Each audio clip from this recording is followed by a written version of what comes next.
Have you ever wondered what Christmas time is like for autistic people and how does it affect them positively or negatively? Well, that is what we're going to discuss.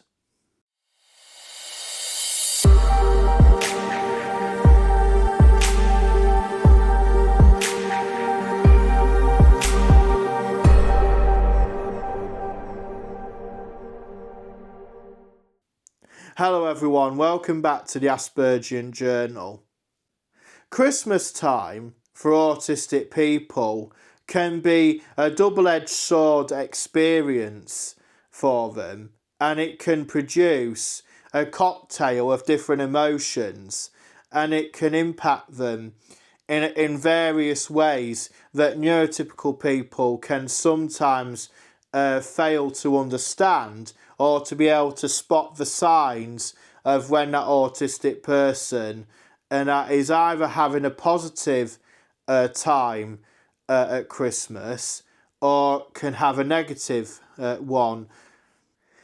For everyone, Christmas time and that can be quite a stressful time when people are trying to get their presents together, get their grocery shopping, and that so they can have family round and be together at a time of festivity and to celebrate what the meaning of Christmas is supposed to be about, which is about family, community, and to reflect on the good things that have happened over the past year and to show gratitude for what you've got in your life, and to also look forward to the new year ahead of new possibilities and opportunities that can enrich in your life and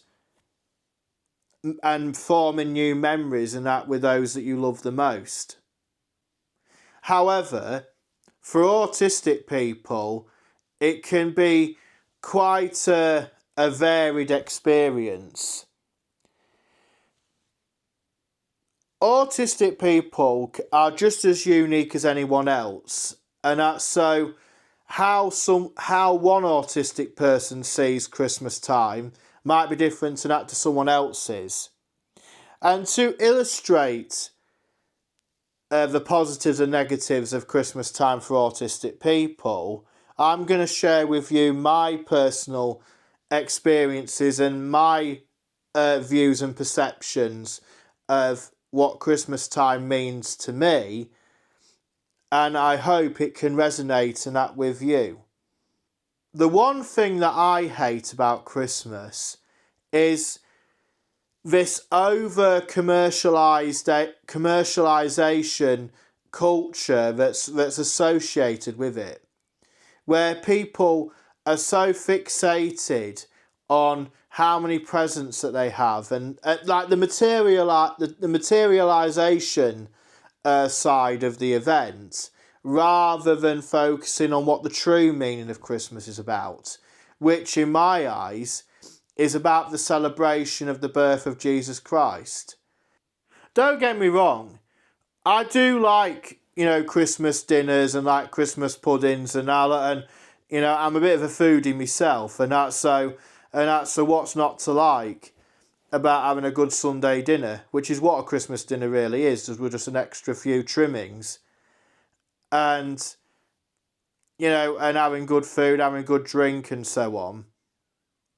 But for me, it's the stress and that of when you're doing your grocery shopping and that, and it's and you're queuing up in various places. Like I remember one year doing grocery shopping and that, for the family and that, and it's you can be waiting outside the door for maybe an hour just to get in because there's that many people.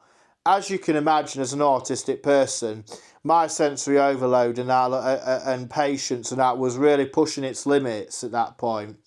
And by the time I got into the store and got all my shopping and I got home, that was it. I felt mentally drained because it gets too much. And one of the biggest things that I that I could not do is go to like these busy shopping centres like Trafford Centre in Manchester, as an example, where there's just massive number of people in one confined place and at a time, and it's like, you can't comfortably look around the shops and carefully, and because you're always bumping into people, or like, or people are just in your way, so you can't see what you want to look for, and it just gets that busy. Where, to be honest with you, I'd rather wait until the new year when everyone's got no money and had to go do whatever shopping you want in January sales, if there is any. And I'll just so I just don't have to be amongst large crowds of people. Now, I know to neurotypical people, they can manage these situations better, but as an autistic person, being in those high stressful situations with loads of crowds of people, it would just do my head in. I mean, obviously, when I was a child, and I think I could only last half an hour, and that's it, I can't do any more.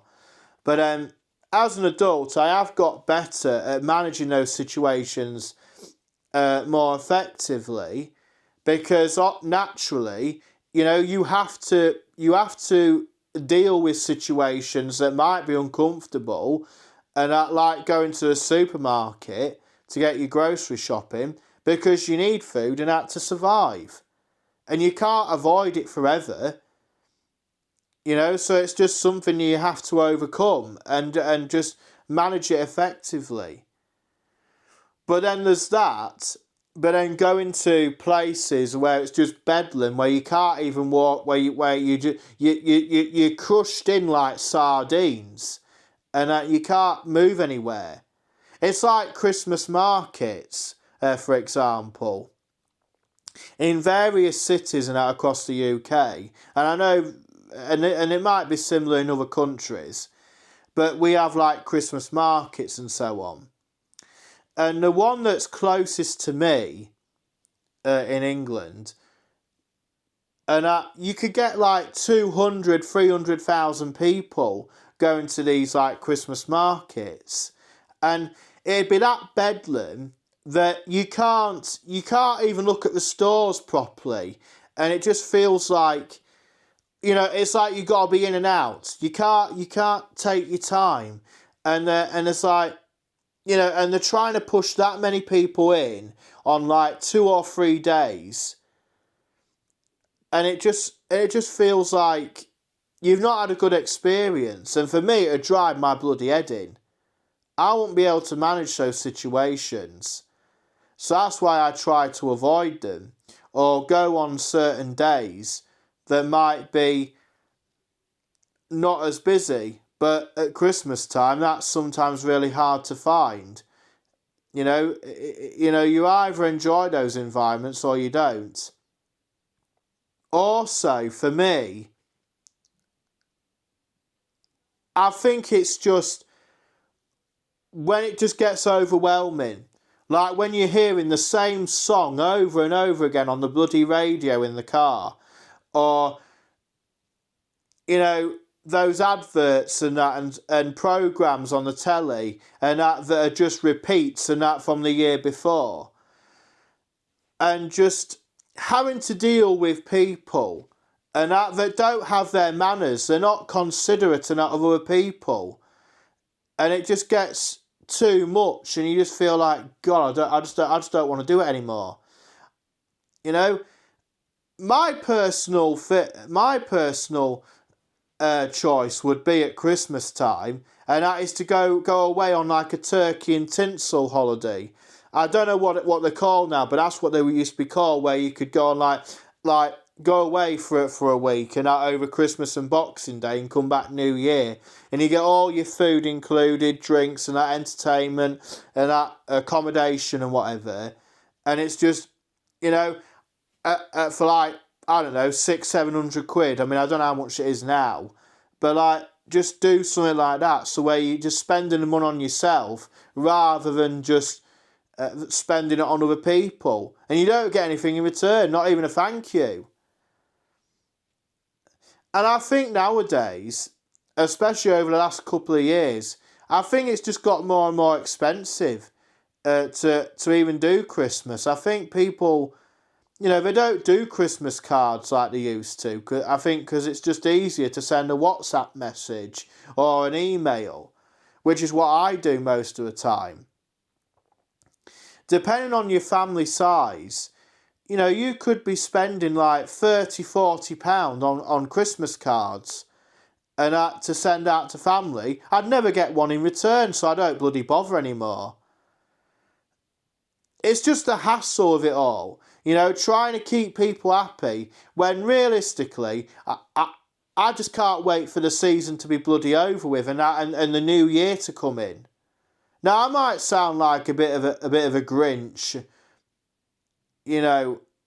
but I just don't like the commercialisation side of it, because it doesn't really reflect, what the true meaning of Christmas is, which is, celebrating the birth of Jesus Christ and, being with family and so on. And I just hate hearing all these like pop music, Christmas songs and all of it that are on repeat every year. Turn that bloody thing off. Years ago, I don't know if people still have them, is when you used to have these like little figurines, like where like that you press a button and like Christmas, like a shaky Christmas Santa Claus, and that bloody singing Jingle Bells, and you think, oh, it's maybe good to listen to one time, but then when you've heard it for the 100th time, you want to get a £5 hammer and shut the bloody thing up. I'm getting tired of hearing the same bloody thing over and over again. I like listening to like the Christmas carols, especially when they're sang by like a proper choir. In the UK, every year, they do. There's a choir done by the King's College in Cambridge or Oxford, and every year that it's a tradition where they do like a carol service where they do like proper like the old carol songs and everything. And for me, my personal favourite is Away in a Manger. And when it's done by a proper choir and it's sang in a cathedral, and it just sounds absolutely phenomenal. Now, I know there's others that I do like, but that one does stand out to me very well. And that to me, that sense of community, the carol service, and, that's the true meaning of Christmas that I think that's just lost in society. Obviously, as a child, you don't know any different.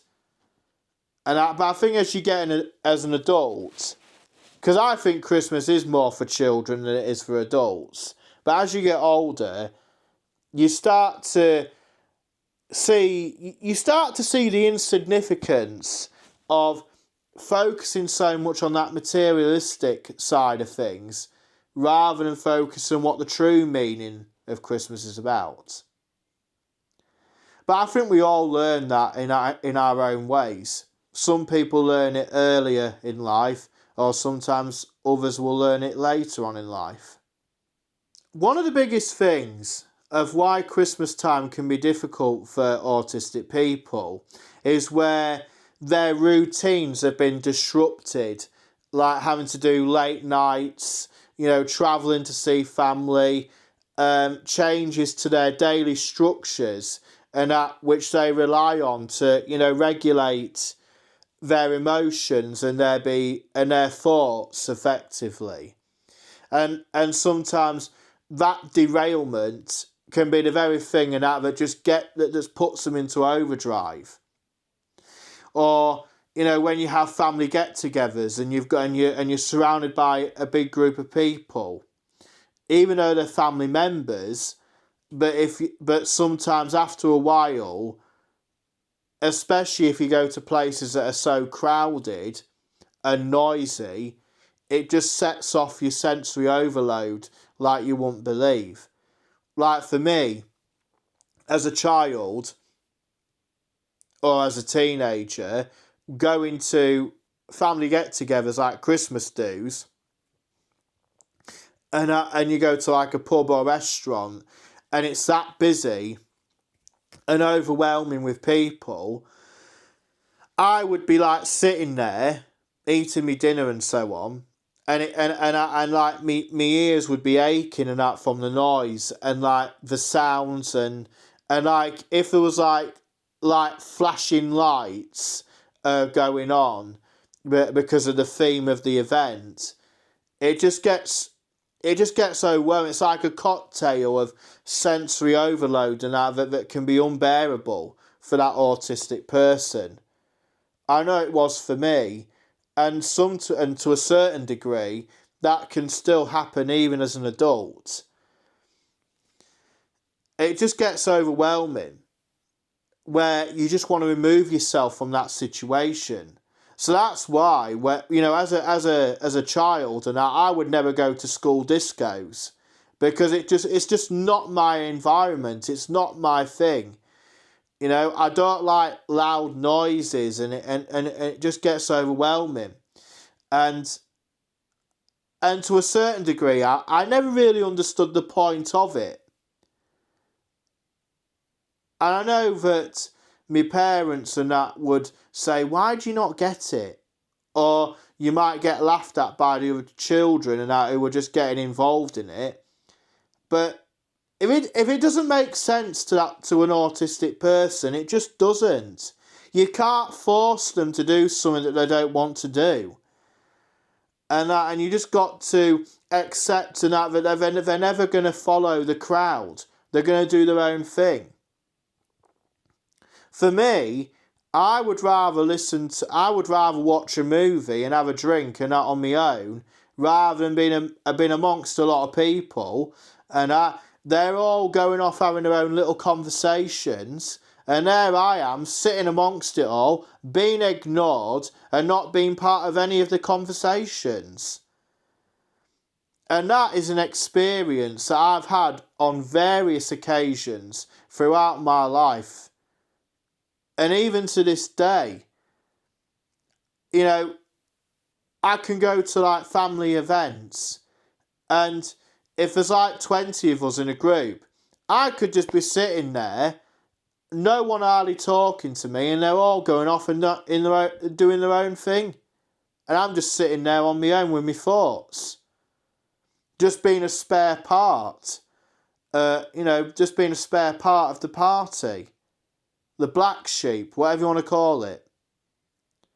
And that's why a lot of the time I don't bother.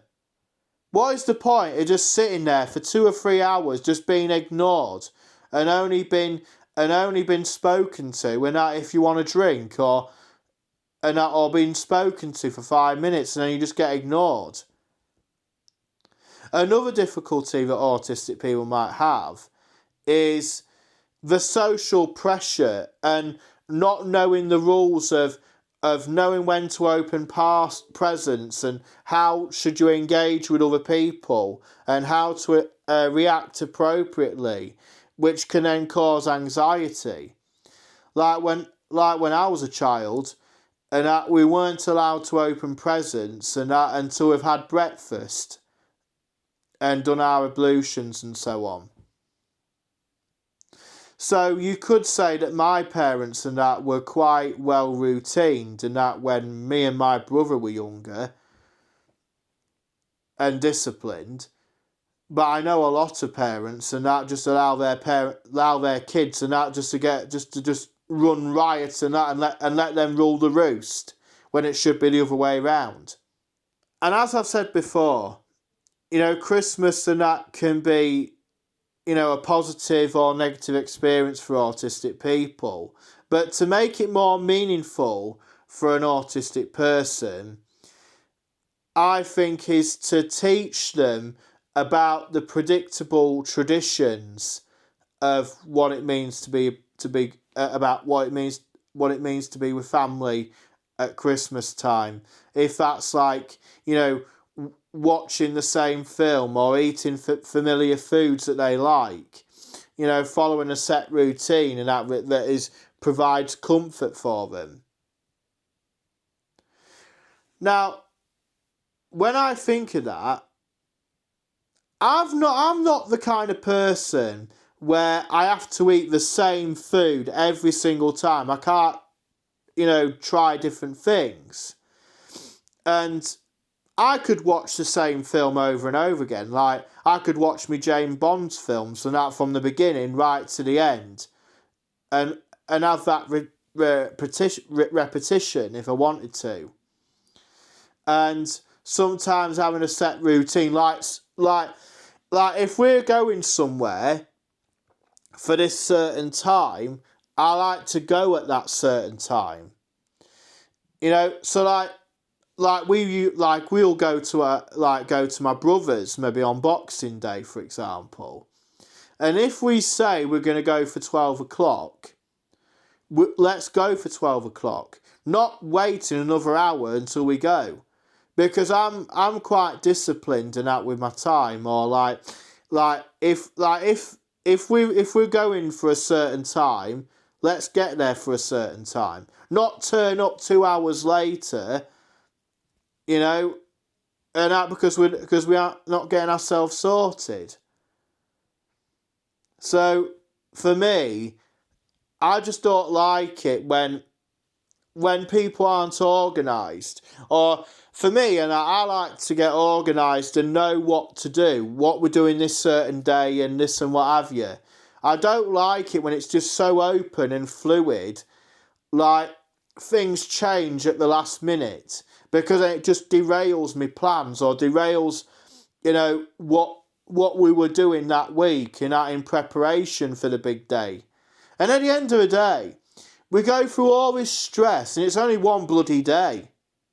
I know I might sound cynical when I say that, but it's true. To me, I think as I got older, Christmas Day, it's just another day. And like Christmas Day, all it is a Sunday dinner with a few extras. So I don't get passionate about Christmas time, in the same sense of, of that materialistic viewpoint. Whereas the traditional, true meaning of Christmas, I do get it. And I think what's even harder is when you enjoy that traditional side of it and you've got no one to share it with. So you're doing it so you're having to enjoy that bit on your own. And I think that's really hard for us autistics, especially when we suffer with loneliness to a greater degree than what neurotypical people do. And that can be very hard. That's why I really wanted to do this video, to highlight, what difficulties that autistic people can have at Christmas time, but also to tell them others that you do matter, you do belong, and you shouldn't have to, face Christmas time on your own. And if you are a believer in God, which I am, always remember that you're not on your own. You don't have to feel down about your way of doing things differently to the norm. You don't have to follow the status quo of what everyone else does. Whilst everyone else and that is spending their money like spatting it up the wall like water, and then they complain in January thinking, bloody hell, I owe this much. If you don't want to mix in with the crowd, that's fine. Do your own thing. Me, I would rather go somewhere for a Christmas dinner, like to my usual carvery place, and do that on my own, rather than be with a group of 12 people that are just dragging your energy down. You know, one of the biggest things about autistic people, especially when we deal with sensory overload, is that we do have to protect and conserve our energy, and also dictate how much energy do we put into certain things, and never be ashamed of doing so, because we do have to protect ourselves, even when we feel like we're up against everybody else. And I know it's very difficult to do, but by focusing on what's right for you and make the most of it, then you're putting yourself in a better position to where you can enjoy Christmas time of how it fits in for you, not for other people's expectations. Other things that you can make it meaningful is to incorporate, your special interests, whatever they are, to make it more meaningful for you. As I've highlighted, for me, I like watching, my James Bond films, or, maybe opening a bottle of my like famous tipple.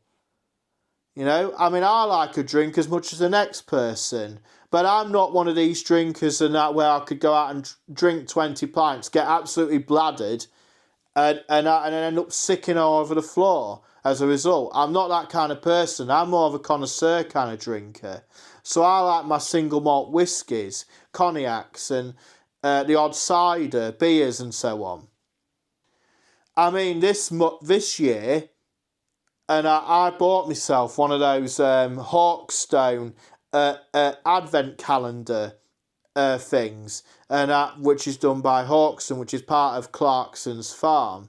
And as you know, anyone that's been watching me up to this point, as part of my journey with the Aspergian Journal, I was a follower of Top Gear and like Grand Tour and now Clarkson's Farm, following Jeremy Clarkson for the last 20 odd years. And I've tried some of his beers that are part of the Hawkstone brand. I'll leave a link to their website for you to look at later on if you want, where I've been trying different beers. And I got one of his advent calendar things where there's 24 different little like doors. It was a massive package thing, and I've been getting like different bottles of beers and lagers and ciders and so on, and different merchandise that they do. And I have found it quite good to open every single day, and I'm quite amazed on how Jeremy's done it, and how he's built the brand into what it is, and and I think it's his popularity that has made it. And I'm just amazed. I will be doing it again next year if he releases another one. Another area that autistic people can do to make Christmas time more meaningful for them is focusing on connections with people that are close to them, and also set clear boundaries. So having that one-to-one time, having quiet moments, and having activities that are structured so they can feel safe with those that they cherish and love the most, rather than focusing on larger gatherings. So, like for me, I'd rather be with people that I love and cherish the most, rather than be amongst big gatherings of people. In my last workplace, when I did my apprenticeship, and when I was training to be an accountant, and we had a Christmas do with the finance team and so on, and we went to somewhere, and it's like, even though there was like 24 of us, and even though I was talking to one or two people, but because it was a large group of people, and it's like, I just felt a bit out of place, so to speak. Like, You know, like, especially if they're talking about certain topics and that I can't associate with, or I don't have any interest in. So that just makes it, sometimes it makes the experience more lonelier. And you just feel like the odd one out. I don't know if it's just because that's how my autism perceives me to other people, or is it maybe because I'm well mannered and I have, you know, and I'm just who I am, that makes it look awkward to other people. You know, as I've been growing up, I've always wondered about how does my autism perceive to other people? Do I come across in a certain way that might feel a bit out of the ordinary to them? And I've always wondered about that for a long time. But then I just got to a point in my life where I just think, do you know what?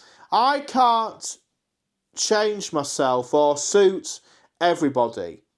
I am who I am. Why should I have to change who I am as a person for other people's benefit?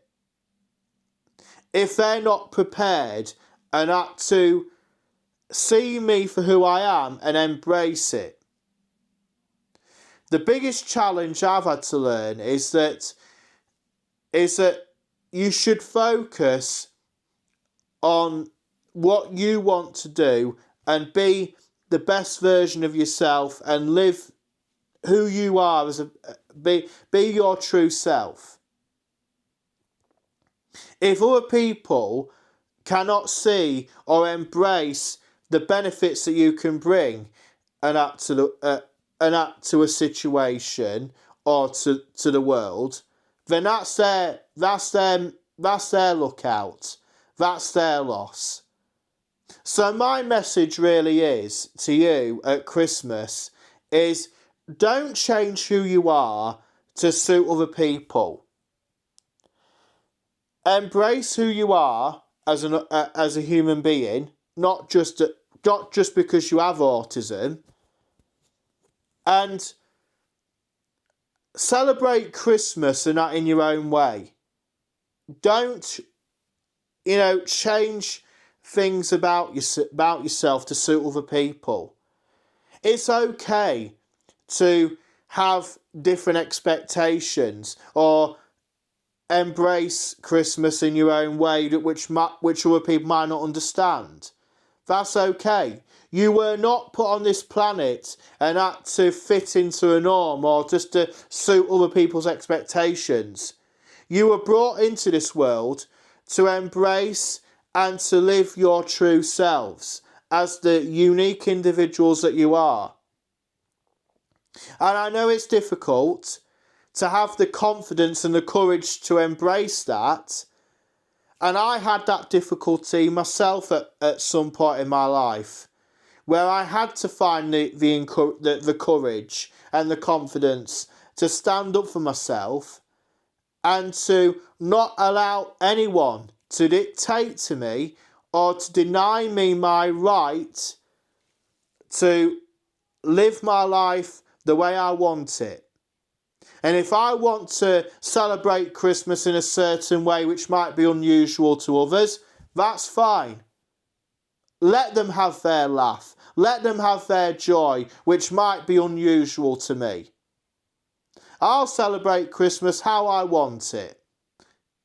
If I want to celebrate Christmas in the true meaningful way of how our ancestors and that would do it, fine. I don't have to go out and spend my money on pointless things and just to keep up that materialistic expectation that other people live up to. If I want to honour Christmas and that in the traditional sense, I will do so. Finally, I want to wish every autistic person out there a Merry Christmas and a Happy New Year to you all. Have a lovely season of joy, wisdom, and living your life with purpose and intention. As always, thank you.